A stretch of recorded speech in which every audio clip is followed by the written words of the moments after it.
د پکتیا روحاني بابا ولسوالۍ اړوند شاهي کوټ دره د هیواد له مشهورو درو څخه ده. دغه دره کلونه د خونړیو جګړو شاهده وه. له همدې امله یې اوسېدونکي له سختو ستونزو سره مخ وو چې له ډلې یې د سړک نه شتون او په بشپړ ډول خرابوالی دی. تازه د پکتیا ولایت مسؤلینو په اساسي ډول د دغې لارې جوړولو خبر ورکړی.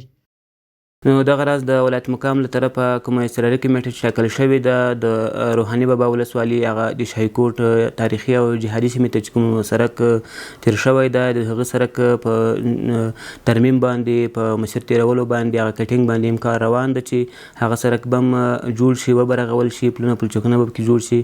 د سیمې اوسېدونکي په تېرو حکومتونو نیوکه کوي او وایي د دې لارې جوړېدلو هڅې یوازې په شعار بدلې کړې وې. دوی له اسلامي امارته هیله لري چې دغه پروژه به بشپړه کړي ترڅو یې مرکز ګردیز ښار ته لاسرسی اسانه شي.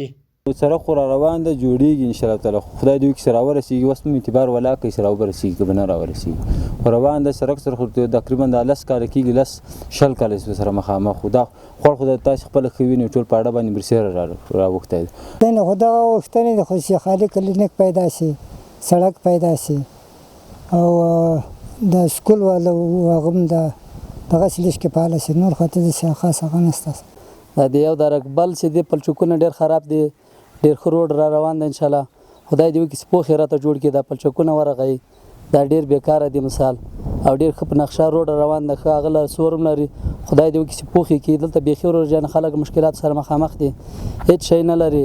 د یادونې وړ ده چې مخکې هم د پکتیا ولایت د زرمت او ډنډ پټان ولسوالیو لارې د حکومت لخوا په معیاري ډول بیا رغول شوي دي. تمه ده چې د شاهي کوټ د عمومي لارې بیا رغونې پروژې له بشپړېدو سره دغې تاریخي سیمې ته د خلکو او سیلانیانو لاسرسی اسانه شي.